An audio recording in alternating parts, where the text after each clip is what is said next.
Une fois que vous aurez créé votre blog rentable, que vous aurez choisi votre source de revenus préférée, ça peut être la publicité Google AdSense, la publicité sur YouTube, l'affiliation ou la vente d'infoproduits, ou même tous en même temps, votre seule et unique tâche sera alors d'attirer des visiteurs sur votre blog. Il faudra alimenter votre machine. Il faudra donner à manger à votre système. Et pour cela, vous devez connaître les sources de trafic qu'il existe sur Internet et ce qu'il faut créer pour les utiliser et pour générer du trafic sur votre blog. Alors la première grande source de trafic, ce sont les moteurs de recherche. Donc le plus connu des moteurs de recherche, c'est Google. C'est le moteur de recherche le plus utilisé au monde. Ensuite vient Bing et ensuite Yahoo. Mais si vous devez concentrer vos efforts, vu que Google est le plus utilisé, concentrez-vous sur ce moteur de recherche. Ensuite, on n'y pense pas assez, mais YouTube aussi est un moteur de recherche. C'est un moteur de recherche vidéo. Effectivement, quand vous arrivez sur la page d'accueil de YouTube, vous avez des suggestions, mais beaucoup d'utilisateurs utilisent le moteur de recherche pour taper des requêtes, par exemple, comment apprendre le piano, et ils tombent sur des résultats de recherche qui sont des vidéos. Et que c'est exactement pareil pour Pinterest. C'est un moteur de recherche d'images. Vous tapez une thématique ou un mot dans Pinterest, par exemple terrasse de jardin, et le moteur de recherche va vous donner toutes les images qui correspondent à des terrasses de jardin. Alors, comment on fait pour apparaître sur les moteurs de recherche? Qui dit moteur de recherche dit référencement.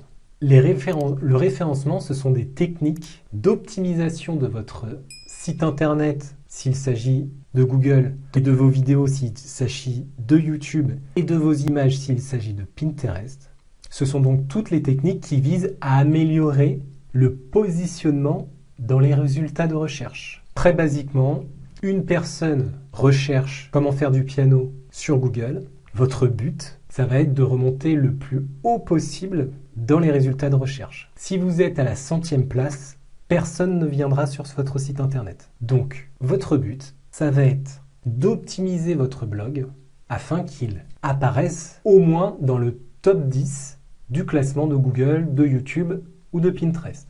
Le but, c'est vraiment là d'être visible aux yeux de l'internaute. Et comment on fait cela? Grâce au référencement naturel, appelé aussi SEO, Search Engine Optimization. Donc pour votre blog WordPress, je vous conseille un très bon plugin qui s'appelle Yoast SEO. Je vous mettrai le lien sous la vidéo et qui permet de vous aider à optimiser vos articles lorsque vous les écrivez afin qu'ils soient optimisés pour les moteurs de recherche. Maintenant, vous commencez à le comprendre. Pour apparaître sur Internet et pour faire venir des visiteurs, il faut créer du contenu. Pour apparaître sur Google, il va falloir essentiellement écrire des articles de blog optimisés. Pour apparaître sur YouTube, il va falloir créer des vidéos. Et pour apparaître sur Pinterest, il va falloir créer des images. Mais que ce soit article de blog, vidéo ou image, il s'agit bien là de contenu. Moi personnellement, j'affectionne beaucoup les moteurs de recherche parce que vous avez à créer votre contenu, c'est-à-dire votre article de blog, votre vidéo, votre image. Mais une fois que c'est fait, vous n'avez plus à le refaire. Et en plus, sur ces canaux d'acquisition de trafic, les internautes sont en recherche active. Quand la personne cherche comment apprendre le piano, elle veut vraiment quelque chose, elle recherche une solution. Donc le trafic qui va arriver sur votre blog va être beaucoup plus qualifié que les réseaux sociaux. Alors, parlons justement des réseaux sociaux. Donc les plus connus, ce sont Facebook, Instagram, Twitter, Telegram et TikTok. Contrairement aux moteurs de recherche où l'internaute est en recherche active, les utilisateurs de ces plateformes sont plutôt dans la consultation de leur actualité. Ils n'utilisent pas un moteur de recherche pour consulter leur actualité, elles arrivent d'elles-mêmes via le fil d'actualité. Donc au niveau déjà de la qualification du trafic, elle est moins bonne sur les réseaux sociaux. Mais c'est pas pour autant qu'il faut s'en priver. C'est pas du tout le même travail que vous aurez à faire sur les moteurs de recherche et sur les réseaux sociaux. Pour apparaître sur les réseaux sociaux, c'est assez simple. Il faut créer un petit post ou une story, poster une citation ou même une image. Et l'approche est différente sur les réseaux sociaux. Sur les réseaux sociaux, vous allez devoir être présent beaucoup plus souvent.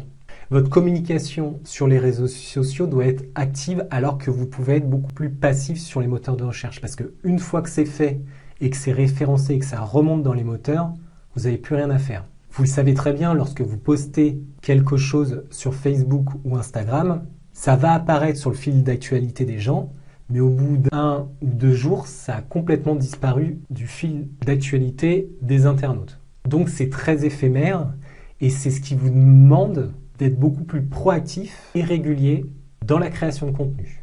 Maintenant, les contenus, ils n'ont pas besoin d'être aussi importants que sur les moteurs de recherche. C'est aussi ça l'avantage. Quelques lignes, une simple photo, taguer quelqu'un, écrire une citation, ça prend à peine quelques minutes. Créer un article de blog ou créer une vidéo, ça se compte plutôt en heures. Mais voilà, les réseaux sociaux, ça va vous prendre du temps parce que vous devez accompagner les gens et toujours rester dans l'esprit des gens. Donc c'est pour ça que ça demande de créer du contenu régulièrement. Donc il n'y a pas de bonne ou mauvaise façon, c'est plutôt essayer de comprendre vers quel canal vous êtes le plus affinitaire. Si vous utilisez Facebook ou Instagram tous les jours, alors lancez-vous sur Facebook et Instagram. Si vous avez l'habitude de ces plateformes, utilisez cette force justement pour attirer des gens en leur proposant régulièrement des petits contenus qui les attireront petit à petit vers votre blog. Si vous n'êtes pas du tout réseaux sociaux, un peu comme moi, créez un très bon contenu dès le début, référencez-le bien et vous allez voir que petit à petit, des visiteurs vont arriver par les moteurs de recherche. Et enfin, la dernière source de trafic qu'il existe sur Internet, eh bien, ce sont les blogs, les forums ou les sites de votre thématique. Vous allez voir que à un moment, si vraiment votre contenu est de qualité, il va être partagé par les gens de votre thématique. Du coup, si un blogueur ou une blogueuse a aimé votre article sur un sujet particulier, il ou elle va peut-être le partager ensuite sur ses réseaux ou même sur son blog et cela vous permettra d'attirer du trafic supplémentaire sur votre blog. Alors la mécanique qui permet d'attirer du trafic venant du blog ou des forums ou des sites de votre thématique, c'est votre notoriété ou votre expertise. Vous avez créé de tellement bons contenus que les gens les partagent. Ou c'est également les articles invités. C'est-à-dire que certains blogueurs ou blogueuses proposent d'écrire sur leur blog des articles qui n'ont pas été écrits par eux. Donc ils proposent à d'autres blogueurs ou blogueuses d'écrire sur leur blog. Eux, ça leur permet de générer du trafic supplémentaire et de proposer des nouveaux sujets à leur audience. Et vous, ça vous permet non seulement de vous faire connaître, mais aussi, si le contenu a été intéressant, vous avez mécaniquement des gens qui vont aller voir les liens qui sont contenus dans votre article et qui redirigent vers votre blog. Et ça constitue une nouvelle source de trafic. Une chose aussi dont j'ai pas parlé, ce sont les forums. Les forums sont des lieux de discussion où les gens échangent sur un sujet. Si vous arrivez à aider les gens sur ces sujets sur lesquels ils sont coincés et apporter des solutions, eh bien vous attirerez du trafic supplémentaire sur votre blog. C'est également une très bonne source de trafic qualifié pour votre blog. Donc à ne pas oublier les forums de discussion. Donc voilà pour les différentes sources de trafic que vous pouvez trouver sur Internet. À vous de choisir celle avec laquelle vous êtes le plus affinitaire. Est-ce que vous préférez écrire des articles de blog? Est-ce que vous préférez créer des vidéos? Est-ce que vous préférez faire des stories? Le but n'est pas que vous vous perdiez à investir toutes les sources de trafic. Essayez d'en maîtriser déjà une et ensuite passer à la suivante. Moi, c'est ce que j'ai fait. J'ai commencé par le référencement naturel Google et ensuite, je me suis orienté sur YouTube. Mais j'ai pas essayé de faire tout à la fois. Vous allez vous perdre et c'est la meilleure façon d'abandonner. Donc, travaillez un canal d'acquisition et bossez-le à fond. C'est vraiment ça le secret de la réussite.